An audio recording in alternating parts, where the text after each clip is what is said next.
Multiple credit കാർഡുകൾ എങ്ങനെയാണ് credit സ്കോറിനെ ബാധിക്കുന്നത്? ക്രെഡിറ്റ് അക്കൗണ്ട് ഇല്ലെങ്കിലും പ്രശ്നമാണ്, ക്രെഡിറ്റ് അക്കൗണ്ടുകളുടെ എണ്ണം കൂടിപ്പോയാലും പ്രശ്നമാണ്. ക്രെഡിറ്റ് അക്കൗണ്ട് ഇല്ലാന്നുണ്ടെങ്കിൽ ആ ഒരു വ്യക്തിക്ക് ക്രെഡിറ്റ് സ്കോർ ജനറേറ്റ് ആയിട്ടുണ്ടാവില്ല, നില്ലായിരിക്കും, നല്ലൊരു സ്കോർ മെയിൻറ്റെയിൻ ചെയ്യാൻ സാധിക്കില്ല. ഇനിയിപ്പോൾ ക്രെഡിറ്റ് അക്കൗണ്ടുകളുടെ എണ്ണം കൂടിപ്പോയാൽ അത് നമ്മുടെ സ്കോറിൽ നെഗറ്റീവ് ഇമ്പാക്റ്റ് ഉണ്ടാക്കിയെന്ന് വരാം. സോ എല്ലാത്തിൻ്റെ ഒരു ബേസ് എന്ന് പറയുന്നത് ബാലൻസ് ആണ്. നമുക്ക് കുറയാനും പാടില്ല, അതുപോലെ തന്നെ കൂടാനും പാടില്ല. നമുക്ക് ബാലൻസ് ആയിട്ട് കൊണ്ടുപോയി കഴിഞ്ഞാൽ നമുക്ക് നല്ലൊരു സ്കോർ മെയിൻറ്റെയിൻ ചെയ്യാനായിട്ട് സാധിക്കും. ക്രെഡിറ്റ് അക്കൗണ്ട് കൂടിയത് കൊണ്ട് മാത്രം നമ്മളുടെ സ്കോർ മോശമാകണമെന്നില്ല. അത് ഓരോരുത്തരുടെയും ഓരോ ആളുകളുടെയും ക്രെഡിറ്റ് പ്രൊഫൈലിനെ ഡിപ്പെൻഡ് ചെയ്തിരിക്കും. ആ ഒരു വ്യക്തിയുടെ ടോട്ടൽ ക്രെഡിറ്റ് അക്കൗണ്ടുകളുടെ എണ്ണം, അതുപോലെ തന്നെ ആ ഒരു വ്യക്തിയുടെ ക്രെഡിറ്റ് പ്രൊഫൈല്, ക്രെഡിറ്റ് യൂസ്, അങ്ങനെയുള്ള പല ഫാക്ടേഴ്സിനെ ഡിപ്പെൻഡ് ചെയ്തിരിക്കും. അല്ലാതെ ക്രെഡിറ്റ് അക്കൗണ്ടുകളുടെ എണ്ണം കൂടിയത് കൊണ്ട് മാത്രം ഒരു വ്യക്തിക്ക് സ്കോർ കുറയണം എന്നില്ല. ഇനി ചില വ്യക്തികൾക്കാണെങ്കിൽ ക്രെഡിറ്റ് അക്കൗണ്ടുകളുടെ എണ്ണം കൂടിക്കഴിഞ്ഞാൽ അത് സ്കോറിനെ ഇമ്പാക്ട് ചെയ്യുകയും ചെയ്യും. സോ ഓരോരുത്തരുടെയും കേസിൽ അത് ഡിഫറൻ്റ് ആണ്. നിങ്ങളുടെ ക്രെഡിറ്റ് റിപ്പോർട്ടിൽ നിങ്ങൾക്കൊരു ബെറ്റർ അണ്ടർസ്റ്റാൻഡിംഗ് ഉണ്ടെങ്കിൽ നിങ്ങൾക്ക് അത് ഈസി ആയിട്ട് മനസ്സിലാക്കാനായിട്ട് സാധിക്കും. ഈ ഒരു ക്രെഡിറ്റ് അക്കൗണ്ടുകളുടെ എണ്ണം ഇനി കൂടിക്കഴിഞ്ഞാൽ അത് സ്കോറിനെ ഇമ്പാക്ട് ചെയ്യുമ്പോൾ നിങ്ങൾക്ക് തന്നെ അത് മനസ്സിലാക്കാനായിട്ട് സാധിക്കും. ആദ്യം തന്നെ മനസ്സിലാക്കേണ്ട ഒരു കാര്യം എന്ന് വെച്ചാൽ നമ്മളുടെ ക്രെഡിറ്റ് സ്കോറിനെ ബാധിക്കുന്ന കുറച്ച് ഫാക്ടേഴ്സാണ്. ഒന്നാമതൊരു കാര്യം എന്ന് പറയുന്നത് ക്രെഡിറ്റ് എൻക്വയറീസ് ആണ്. നമ്മളൊരു ഷോർട്ട് പീരീഡിൽ കണ്ടിന്യൂസ് ആയിട്ട് കുറേ ലോണിനും ക്രെഡിറ്റ് കാർഡുകൾക്കൊക്കെ അപ്ലൈ ചെയ്ത് കഴിഞ്ഞാൽ അത് നമ്മളുടെ സ്കോറിനെ നെഗറ്റീവായിട്ട് ഇമ്പാക്ട് ചെയ്യും. അത് സ്കോർ കുറയുന്നതിന് കാരണമാകും. ഒരു ടൈം ഗ്യാപ്പ് ഇടുക.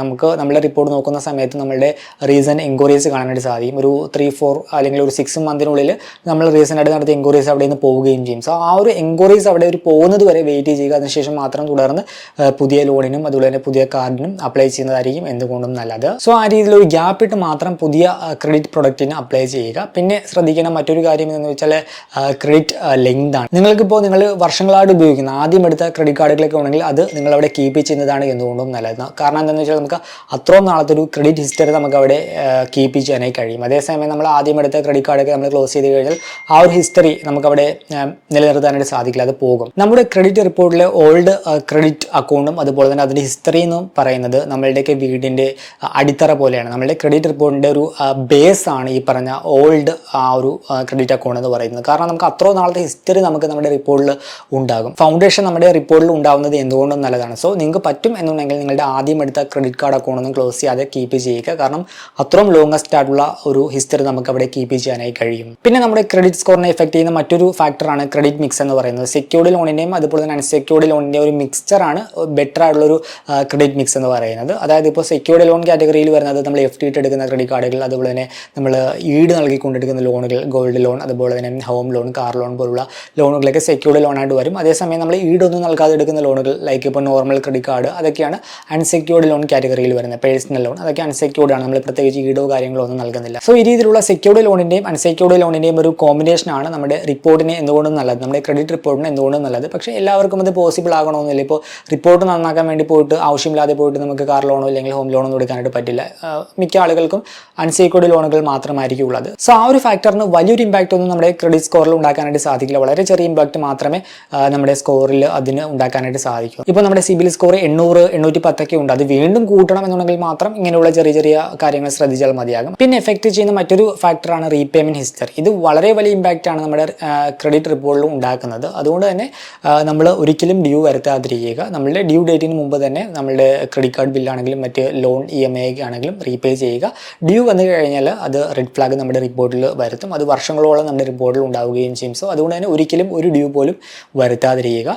പിന്നെ വരുന്ന മറ്റൊരു ഫാക്ടർ എന്താണെന്ന് വെച്ചാൽ ക്രെഡിറ്റ് യൂട്ടിലൈസേഷൻ ആണ്. നമ്മുടെ യൂട്ടിലൈസേഷൻ എന്ന് പറയുന്നത് എപ്പോഴും 30% താഴെ മാത്രം കീപ്പ് ചെയ്യുക. ഇതൊക്കെയാണ് പ്രധാനമായിട്ടും നല്ലൊരു ക്രെഡിറ്റ് സ്കോർ മെയിൻറ്റെയിൻ ചെയ്യാനായിട്ട് ശ്രദ്ധിക്കേണ്ട കാര്യങ്ങൾ. അപ്പോൾ ഈ ഫാക്ടേഴ്സൊക്കെ ഓരോരുത്തരുടെയും കേസിൽ ഡിഫറൻ്റ് ആയിരിക്കും. ഇതിനെ ഡിപ്പെൻഡ് ചെയ്താണ് നമ്മളുടെ ക്രെഡിറ്റ് കാർഡുകളുടെയൊക്കെ എണ്ണം കൂടിക്കഴിഞ്ഞാൽ അത് നമ്മുടെ ക്രെഡിറ്റ് സ്കോറിനെ ബാധിക്കുമോ ഇല്ലയോ എന്നതിൻ്റെ ഉത്തരം വരുന്നത്. ഇപ്പോൾ ഉദാഹരണമായിട്ട് ഒരു വ്യക്തിക്ക് കുറേയധികം മൾട്ടിപ്പിൾ നമ്പർ ഓഫ് ക്രെഡിറ്റ് കാർഡുകളുണ്ട്. പക്ഷേ ആ ഒരു വ്യക്തി ക്രെഡിറ്റ് കാർഡ് എടുത്തത് ഗ്യാപ്പ് ഇട്ടാണ്, കണ്ടിന്യൂസ് ആയിട്ടല്ല ഓരോ കാർഡിനും അപ്ലൈ ചെയ്തത്. ടൈം ടു ടൈം കുറേ ടൈം ഗ്യാപ്പൊക്കെ ഇട്ടത് ആണ് ഓരോരോ ടൈമിന് ഓരോരോ പുതിയ ക്രെഡിറ്റ് കാർഡുകളായിട്ട് എടുത്തത്.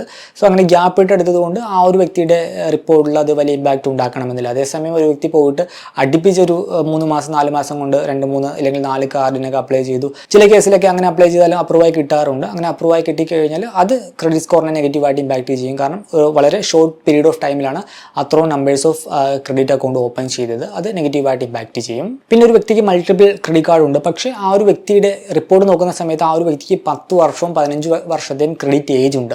ആ ഒരു സമയത്ത് ആ ഒരു വ്യക്തി എടുത്ത ക്രെഡിറ്റ് കാർഡ് അക്കൗണ്ട് ഇപ്പോഴും കീപ്പ് ചെയ്യുന്നുണ്ട്. അതിനകത്ത് അത്രയും ഡ്യൂ ഒന്നും ഇല്ലാത്തൊരു ഹിസ്റ്ററി ആ ഒരു വ്യക്തി മെയിൻറ്റെയിൻ ചെയ്യുന്നുണ്ട്. അപ്പോൾ അങ്ങനെ ഒരു വ്യക്തിക്ക് മൾട്ടിപ്പിൾ ക്രെഡിറ്റ് കാർഡ് ഉണ്ടെങ്കിൽ ആ ഒരു വ്യക്തിയുടെ ക്രെഡിറ്റ് സ്കോറിന് അത് ഇമ്പാക്റ്റ് ഉണ്ടാക്കുകയില്ല, വലിയ നെഗറ്റീവ് ഇമ്പാക്റ്റ് ഉണ്ടാക്കുകയില്ല. അത് പോസിറ്റീവായിട്ടായിരിക്കും ഇമ്പാക്റ്റ് ഉണ്ടാക്കുക. കാരണം ആ ഒരു വ്യക്തിയെ സംബന്ധിച്ചിടത്തോളം ആ ഒരു വ്യക്തിക്ക് അത്രയും ലോങ്ങസ്റ്റ് ആയിട്ടുള്ള ഹിസ്റ്ററി ഉണ്ട്. അതേസമയം ഒരു വർഷം മാത്രം ക്രെഡിറ്റ് ഏജ് ഉള്ള ഒരു വ്യക്തി പോയിട്ട് നമ്പേഴ്സ് ഓഫ് ക്രെഡിറ്റ് കാർഡ് എടുത്തു കഴിഞ്ഞാൽ അത് ആ ഒരു വ്യക്തിയെ നെഗറ്റീവായിട്ട് ഇമ്പാക്റ്റ് ചെയ്യും.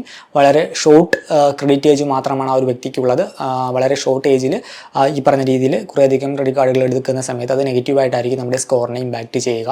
ഒരു വ്യക്തിക്ക് കുറേയധികം മൾട്ടിപ്പിൾ ക്രെഡിറ്റ് കാർഡുകളുണ്ട്, അതേസമയം 70% 80% ഒക്കെയാണ് യൂട്ടിലൈസേഷൻ എങ്കിൽ ആ ഒരു വ്യക്തിയെ മൾട്ടിപ്പിൾ ക്രെഡിറ്റ് കാർഡ് എന്ന് പറയുന്നത് നെഗറ്റീവായിട്ടായിരിക്കും ഇമ്പാക്റ്റ് ചെയ്യുക. അതുമൂലം ആ ഒരു വ്യക്തിയുടെ സ്കോർ കുറയാൻ കാരണമാകും. സോ ഈ രീതിയിൽ ഓരോ വ്യക്തിയുടെയും ഇൻഡിവിജ്വൽ ക്രെഡിറ്റ് പ്രൊഫൈലിനെ ഡിപ്പെൻഡ് ചെയ്തിരിക്കും ആ ഒരു വ്യക്തിക്ക് മൾട്ടിപ്പിൾ ക്രെഡിറ്റ് കാർഡ് ഉള്ളത് ഗുണമായിട്ടാണോ ഇമ്പാക്റ്റ് ഉണ്ടാക്കുക, അതുപോലെ തന്നെ ദോഷമായിട്ടാണോ ഇമ്പാക്റ്റ് ഉണ്ടാക്കുക എന്ന്. മൾട്ടിപ്പിൾ ക്രെഡിറ്റ് അക്കൗണ്ടുകൾ നമ്മളുടെ സ്കോറിൽ ഉണ്ടാക്കുന്ന ഗുഡ് ഇമ്പാക്റ്റ് നോക്കിക്കഴിഞ്ഞാൽ ഒന്നാമത്തേത് നല്ലൊരു ക്രെഡിറ്റ് മിക്സ് മെയിൻറ്റെയിൻ ചെയ്യാനായിട്ട് സാധിക്കും. ഈ പറഞ്ഞ രീതിയിൽ സെക്യൂർഡ് ലോൺ, അൺസെക്യൂർഡ് ലോൺ ആ രീതിയിലുള്ള ഒരു കോമ്പിനേഷനിലാണ് നിങ്ങൾക്ക് മൾട്ടിപ്പിൾ അക്കൗണ്ട് ഉള്ളതെങ്കിൽ നിങ്ങൾക്ക് അത് നല്ലൊരു സ്കോർ അവിടെ നിലനിർത്താനായിട്ട് സാധിക്കും. മറ്റൊരു അഡ്വാൻറ്റേജ് എന്തെന്ന് വെച്ചാൽ നമ്മളുടെ യൂട്ടിലൈസേഷൻ നമുക്ക് കുറച്ച് നിർത്താനായിട്ട് സാധിക്കും. ഒരു വ്യക്തിക്ക് ഇപ്പോൾ ഒരു ക്രെഡിറ്റ് കാർഡ് മാത്രമേ ഉള്ളൂ, ലിമിറ്റ് എന്ന് പറയുന്നത് 1 ലക്ഷം രൂപയാണ്. 90,000 രൂപയും ഒരു മാസം ആ ഒരു വ്യക്തി സ്ഥിരമായിട്ട് സ്പെൻഡ് ചെയ്യുന്നു. അങ്ങനെ വരുമ്പോൾ യൂട്ടിലൈസേഷൻ കൂടുതലായിരിക്കും, അതുമൂലം സ്കോർ കുറവായിരിക്കും. അതേസമയം ആ ഒരു വ്യക്തിക്ക് ഒരു 3 അല്ലെങ്കിൽ 4 ക്രെഡിറ്റ് കാർഡ് ഉണ്ട്, എല്ലാത്തിലും 1 ലക്ഷം രൂപ വീതം ലിമിറ്റ് ഉണ്ടെങ്കിൽ ആ ഒരു വ്യക്തിയുടെ ടോട്ടൽ ലിമിറ്റ് എന്ന് പറയുന്നത് 4 കാർഡ് ആണെങ്കിൽ 4 ലക്ഷം രൂപയാണ്. 4 കാർഡുകളിലായിട്ട് ആ ഒരു വ്യക്തിക്ക് ടോട്ടൽ ലിമിറ്റ് എന്ന് പറയുന്നത് 4 ലക്ഷം രൂപയാണ്. എന്നിട്ട് ആ ഒരു വ്യക്തി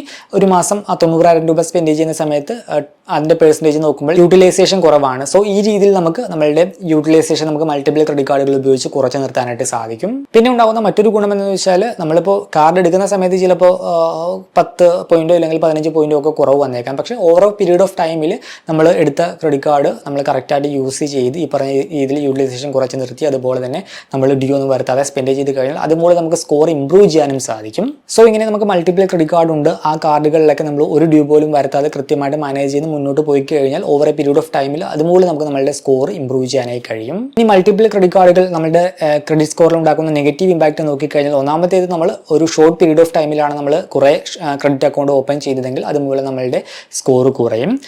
പിന്നെ ഡ്യൂ വരാനുള്ള ചാൻസ് കൂടുതലാണ്. നമുക്ക് കുറേ കാർഡുകളായി കഴിഞ്ഞാൽ നമുക്ക് എല്ലാവർക്കും അത് ഈസി ആയിട്ട് മാനേജ് ചെയ്യാൻ പറ്റണമെന്നില്ല. ചിലപ്പോഴൊക്കെ ഡ്യൂ ഡേറ്റ് ഒക്കെ മറന്നു പോകും, ഇല്ലെങ്കിൽ നമുക്ക് നമ്മളുടെ പേഴ്സണൽ ഫൈനാൻസ് കറക്റ്റായിട്ട് മാനേജ് ചെയ്യാൻ പറ്റാതെ ഒക്കെ നമുക്ക് ഡ്യൂ വന്നു കഴിഞ്ഞാൽ അത് നമ്മളുടെ സ്കോറിൽ വലിയൊരു നെഗറ്റീവ് ഇമ്പാക്റ്റ് ഉണ്ടാകും. ആ ഒരു ഹിസ്റ്ററി എപ്പോഴും നമ്മുടെ റിപ്പോർട്ടിൽ ഉണ്ടാകും. നമുക്ക് വളരെ ലോങ് പീരീഡിൽ അതുണ്ടാകും. അതുകൊണ്ട് തന്നെ നമുക്ക് പിന്നീട് ഫ്യൂച്ചറിൽ നല്ലൊരു ലോണോ ഇല്ലെങ്കിൽ മറ്റു എന്തെങ്കിലും ക്രെഡിറ്റ് അക്കൗണ്ടോ ഒന്നും കിട്ടാത്തൊരു സ്ഥിതി വരും. അതുകൊണ്ട് തന്നെ ഒരിക്കലും ഡ്യൂ വരുത്താതിരിക്കുക. സോ ഇങ്ങനെ മൾട്ടിപ്പിൾ ക്രെഡിറ്റ് കാർഡുകൾ എടുത്തു കഴിഞ്ഞാൽ ഡ്യൂ വരാനുള്ള സാധ്യത കൂടുതലാണ്. പിന്നെ മറ്റൊരു പ്രശ്നം എന്താണെന്ന് വെച്ചാൽ ഹാർഡ് എൻക്വയറീസ് കൂടും. നമ്മുടെ റിപ്പോർട്ട് നോക്കിക്കഴിഞ്ഞാൽ അതിനകത്ത് നമുക്ക് ക്രെഡിറ്റ് എൻക്വയറീസ് അവിടെ കാണാനായിട്ട് സാധിക്കും. നമ്മൾ ഓരോ തവണ ലോൺ പ്രൊഡക്റ്റിന് അപ്ലൈ ചെയ്യുമ്പോഴും ഒരു ഹാർഡ് എൻക്വയറി നമ്മുടെ റിപ്പോർട്ടിൽ വരുന്നുണ്ട്. നമ്മൾ ഇങ്ങനെ കുറേ അധികം പ്രൊഡക്റ്റുകൾ എടുക്കുമ്പോൾ ഈ ഒരു എൻക്വയറീസിൻ്റെ എണ്ണവും കൂടും. ഈ ഒരു എൻക്വയറീസ് കുറച്ച് നാൾ നമ്മുടെ റിപ്പോർട്ടിൽ ഉണ്ടാകും. സോ ഇങ്ങനെ എൻക്വയറീസ് കൂടുന്നതും നമ്മളുടെ സ്കോറിനെ നെഗറ്റീവായിട്ട് ഇമ്പാക്റ്റ് ചെയ്യും. പിന്നെ മൾട്ടിപ്പിൾ ക്രെഡിറ്റ് കാർഡ് എടുക്കുമ്പോൾ വരുന്ന മറ്റൊരു പ്രശ്നം എന്താണെന്ന് വെച്ചാൽ ക്രെഡിറ്റ് ഏജ് ആവറേജ് ചെയ്യപ്പെടും. ഇപ്പോൾ നമുക്ക് ഒരു ഓൾഡ് ക്രെഡിറ്റ് അക്കൗണ്ട് ഉണ്ട്, പക്ഷേ നമ്മൾ ഷോർട്ട് പീരീഡ് ഓഫ് ടൈമിൽ പുതുതായിട്ട് കുറേയധികം ക്രെഡിറ്റ് അക്കൗണ്ട് എടുത്തു കഴിഞ്ഞാൽ അതിൻ്റെ ഒരു ആവറേജ് ക്രെഡിറ്റ് ഏജ് എന്ന് പറയുന്നത് അവിടെ കുറവ് ചെയ്യപ്പെടും. ആവറേജ് ക്രെഡിറ്റ് ഏജ് അവിടെ ഡൗൺ ചെയ്യപ്പെടും. സോ അങ്ങനെ നമ്മുടെ ക്രെഡിറ്റ് സ്കോർ കുറയാനുള്ള സാധ്യതയുണ്ട്. ഈ റീസൺ കൊണ്ടൊക്കെ വരുന്ന ക്രെഡിറ്റ് സ്കോറിൽ ഉണ്ടാകുന്ന കുറവ് ഒരു ഷോർട്ട് ടൈം ഡൗൺ ആയിരിക്കും. കുറച്ച് നാളൊക്കെ നമ്മുടെ ആ ഒരു പുതുതായിട്ട് എടുത്ത ക്രെഡിറ്റ് കാർഡും കാര്യങ്ങളൊക്കെ നല്ല രീതിയിൽ യൂട്ടിലൈസ് ചെയ്യുന്ന സമയത്ത് അത് ഇമ്പ്രൂവ് ആയി വരും. നമ്മൾ പ്രത്യേകം ശ്രദ്ധിക്കേണ്ടത് ഡ്യൂ വരുത്താതിരിക്കുക എന്നതാണ് ഏറ്റവും നമ്മൾ പ്രധാനമായിട്ടും ശ്രദ്ധിക്കേണ്ടത്. സോ മൾട്ടിപ്പിൾ ക്രെഡിറ്റ് കാർഡ് എടുത്തു കഴിഞ്ഞാൽ അത് നമ്മളുടെ സ്കോറിനെ നെഗറ്റീവായിട്ട് ഇമ്പാക്റ്റ് ചെയ്യുമോ എന്ന ചോദ്യത്തിൻ്റെ ഉത്തരം ഇങ്ങനെ പല കാര്യങ്ങളുമായിട്ട് ബന്ധപ്പെട്ടിരിക്കുന്നു. ഇപ്പോൾ ചിലരുടെ റിപ്പോർട്ട് നോക്കിക്കഴിഞ്ഞാൽ ആ ഒരു വ്യക്തിക്ക് 5 ക്രെഡിറ്റ് കാർഡ് മാത്രമേ ഉണ്ടാകൂ, പക്ഷേ സ്കോർ ഡൗൺ ആയിട്ടായിരിക്കും കാണുന്നത്. അവരുടെ ക്രെഡിറ്റ് പ്രൊഫൈൽ നോക്കുമ്പോൾ പല കാര്യങ്ങളിലും നമുക്ക് ക്രെഡിറ്റ് മാർക്ക് കാണാനായിട്ട് സാധിക്കും. അതേസമയം ഒരു വ്യക്തിക്ക് ഇപ്പോൾ 10 ക്രെഡിറ്റ് അക്കൗണ്ടുകളുണ്ട്, ആ ഒരു വ്യക്തിക്ക് നല്ലൊരു സ്കോർ ആയിരിക്കും ഉണ്ടാവും. സോ അതൊക്കെ ഓരോരുത്തരുടെയും ക്രെഡിറ്റ് പ്രൊഫൈലിൽ നമ്മളിപ്പോൾ പറഞ്ഞ ഫാക്ടേഴ്സിനൊക്കെ ഡിപ്പെൻഡ് ചെയ്തിരിക്കും. അല്ലാതെ ക്രെഡിറ്റ് കാർഡുകളുടെ എണ്ണം കൂടിക്കഴിഞ്ഞാൽ സ്കോർ കുറയും അല്ലെങ്കിൽ സ്കോർ കൂടും അങ്ങനെയൊന്നും നമുക്ക് പ്രീഫിക്സ് ആയിട്ട് പറയാനായിട്ട് സാധിക്കില്ല. അത് ഓരോരുത്തരുടെയും ഇൻഡിവിജ്വൽ ക്രെഡിറ്റ് പ്രൊഫൈലിനെ ഡിപ്പെൻഡ് ചെയ്തിരിക്കും. ഈ ഒരു വീഡിയോ ഇഷ്ടമാണെന്ന് കരുതുന്നു. മറ്റൊരു വീഡിയോയിൽ മറ്റൊരു ടോപ്പിക്കുമായി കണ്ടുമുട്ടാമെന്ന പ്രതീക്ഷയോടുകൂടി